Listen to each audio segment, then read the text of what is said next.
പുറപ്പാടിൻ്റെ പുസ്തകത്തിൽ നിന്ന് 20-ാം അധ്യായം 1 മുതൽ 17 വരെയും എസെക്കിയേൽ പ്രവാചകന്റെ പുസ്തകത്തിൽ 3-ാം അധ്യായം 1 മുതൽ 13 വരെയും വിശുദ്ധ പൗലോസ്ലീഹ റോമാക്കാർക്ക് എഴുതിയ ലേഖനത്തിൽ 10-ാം അധ്യായം 5 മുതൽ 15 വരെയും വിശുദ്ധ യോഹന്നാന്റെ സുവിശേഷം 6-ാം അധ്യായം 60 മുതൽ 69 വരെയുള്ള വചനഭാഗങ്ങളാണ് നാം വായിക്കുവാനും ധ്യാനിക്കുവാനും വിചിന്തനം ചെയ്യുവാനുമായി പോകുന്നത്. ഈശോ മിശിഹായ്ക്ക് സ്തുതിയായിരിക്കട്ടെ. വിശുദ്ധ യോഹന്നാന്റെ സുവിശേഷത്തിൽ 6-ാം അധ്യായത്തിൽ നിത്യജീവന്റെ അപ്പത്തെക്കുറിച്ച് വളരെ മനോഹരമായുള്ള ഒരു പ്രഭാഷണത്തിലൂടെ നിത്യജീവന്റെ വചസ്സുകളെക്കുറിച്ചും ദൈവത്തിന്റെ ശക്തിയെക്കുറിച്ച് വളരെ മനോഹരമായി പ്രതിപാദിച്ചിരിക്കുന്നു. യേശുവിന്റെ വചനങ്ങൾ വെറും മാനുഷികമല്ല, അവ ദിവ്യത്വവും ആധികാരികതയും നിറഞ്ഞവയാണ്. ആയതിനാൽ തന്നെ ഈ വചനങ്ങൾക്ക് നിത്യജീവൻ നൽകുവാനുള്ള കഴിവുണ്ട്. കൂടാതെ ദൈവപുത്രനായ ക്രിസ്തുവിന്റെ വാക്കുകളാണ് നിത്യജീവന്റെ വചസ്സുകളിലൂടെ അവ പുറത്തേക്ക് വരുന്നത്. ആയതിനാൽ തന്നെ ഈ ആത്മീയ പ്രഭാഷണം മറ്റുള്ള ലൗകിക ചിന്താഗതികളിൽ നിന്നെല്ലാം തികച്ചും വ്യത്യസ്തമാണ് എന്നും നമുക്ക് ഈ ഭാഗം വായിക്കുമ്പോൾ മനസ്സിലാക്കാൻ സാധിക്കും. സാധാരണയായി ഒരു അപ്പം എന്ന് പറയുമ്പോൾ നമ്മുടെ മനസ്സിലേക്ക് കടന്നു വരിക വെറും ദൃശ്യവും ഭൗതികവുമായ ഒന്നാണ്. എന്നാൽ യേശുനാഥൻ നിത്യജീവന്റെ അപ്പത്തെക്കുറിച്ചുള്ള തൻ്റെ പ്രഭാഷണത്തിലൂടെ തൻ്റെ ശരീരവും രക്തവുമാകുന്ന ആ ദിവ്യ പ്രഭാഷണം നടത്തുമ്പോൾ അത് നമ്മുടെയെല്ലാം മനസ്സുകൾക്ക് ആത്മീയ പ്രകാശം നൽകുന്നവയാണ്. എന്നാൽ ഈ നിത്യജീവന്റെ വചസ്സുകൾ കേട്ടതിന് ശേഷം, നിത്യജീവന്റെ അപ്പത്തെക്കുറിച്ചുള്ള പ്രഭാഷണങ്ങൾ കേട്ടതിന് ശേഷം ശ്രോതാക്കളുടെ മനസ്സുകളിലേക്ക് അവരുടെ സ്വാർത്ഥം നിറഞ്ഞ താല്പര്യങ്ങളും ആഗ്രഹങ്ങളുമെല്ലാം വളരെയധികം നഷ്ടബോധത്തിലേക്ക് എത്തുന്നതായി നമുക്ക് മനസ്സിലാക്കാൻ സാധിക്കും. ആയതിനാലാണ് അവർ ദൈവത്തിന്റെ വചനത്തെ ഉപേക്ഷിക്കുവാനും അവർ പറയുന്നുണ്ട് ഈ വചനം കഠിനമാണ് എന്ന്. വെറും മാനുഷികമായ ചിന്തകളായിരുന്നു അവരുടെ മനസ്സിനെ കീഴടക്കിയിരുന്നത്. ലൗകിക ചിന്താഗതികളിലൂടെയാണ് അവർ ഈശോയുടെ വചനത്തെ കേൾക്കുവാനും മനസ്സിലാക്കുവാനുമായി കടന്നു വന്നത്. യേശു പ്രവർത്തിച്ച അത്ഭുതങ്ങളും രോഗശാന്തികളും ലൗകികമായ നേട്ടങ്ങളും ആനുകൂല്യങ്ങളുമായിരുന്നു അവരുടെ മനസ്സിനെ കേന്ദ്രീകരിച്ചിരുന്നത്. ആയതിനാലാണ് യേശുവിന്റെ ഈ വചനഭാഗം കേട്ട് കഴിഞ്ഞപ്പോൾ ശ്രോതാക്കൾ പറയുന്നുണ്ട്, ഈ വചനം കഠിനമാണ്, ഇത് മനസ്സിലാക്കുവാൻ ആർക്ക് സാധിക്കുമെന്ന്. ലൗകികമായ ചിന്താഗതികളിൽ നിറഞ്ഞിരുന്നത് കൊണ്ട് മാത്രമാണ് വചനത്തെ സ്വീകരിക്കുവാനോ മനസ്സിലാക്കുവാനോ അവർക്ക് സാധിക്കാതെ പോയത്. അതുമാത്രമല്ല, അവരുടെ ചിന്താരീതികൾ വളരെയധികം വ്യത്യസ്തമായിരുന്നു. ഈ വചനം കേൾക്കുന്നതിലൂടെ, ഈശോയെ അനുകരിക്കുന്നതിലൂടെ എൻ്റെ ഭൗതികമായ ജീവിതത്തിന് എന്ത് നേട്ടമുണ്ടാകുന്നു എന്ന ചിന്തയാണ് അവരുടെ മനസ്സിലൂടെ കടന്നുപോയിക്കൊണ്ടിരുന്നത്.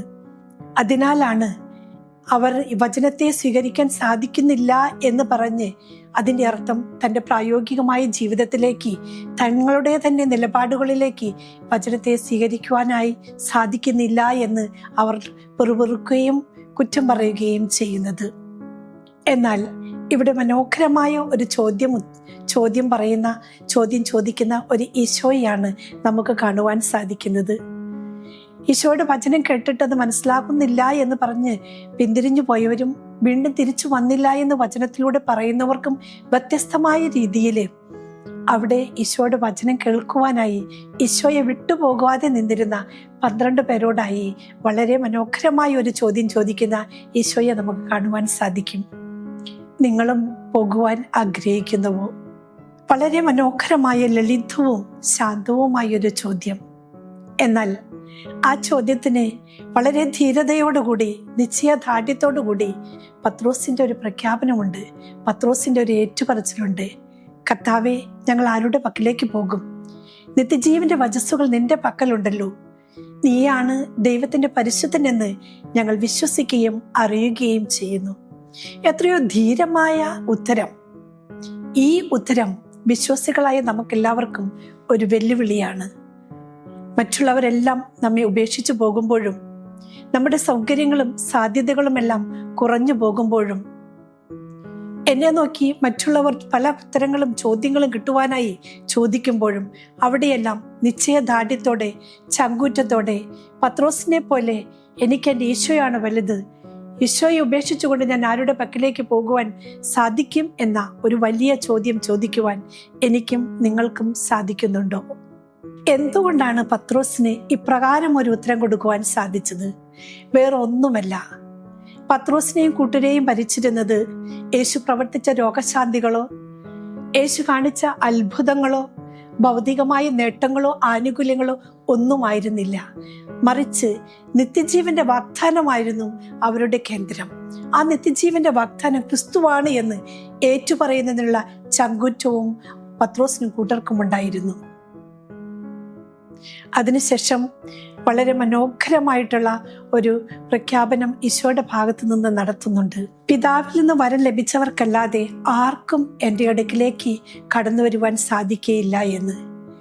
ഈശോയിൽ നിന്നൊരു പ്രത്യേകമായിട്ടുള്ളൊരു ആകർഷണം നമുക്ക് ലഭിക്കുമ്പോൾ വിശ്വാസത്തിലേക്ക് ആഴപ്പെട്ടുകൊണ്ടുള്ള ഒരു ജീവിതം, ദൈവവചനത്തിൽ വിശ്വസിക്കുവാനും ആ വചനത്തിനനുസരിച്ച് ജീവിക്കുവാനും അതിലൂടെ ക്രൈസ്തവ സാക്ഷ്യത്തിന്റെ ഉടമകളായി മുന്നോട്ട് പോകുവാനുമുള്ള ഒരു കൃപ, ദൈവകൃപ നമ്മിലേക്ക് ലഭിക്കുന്നു.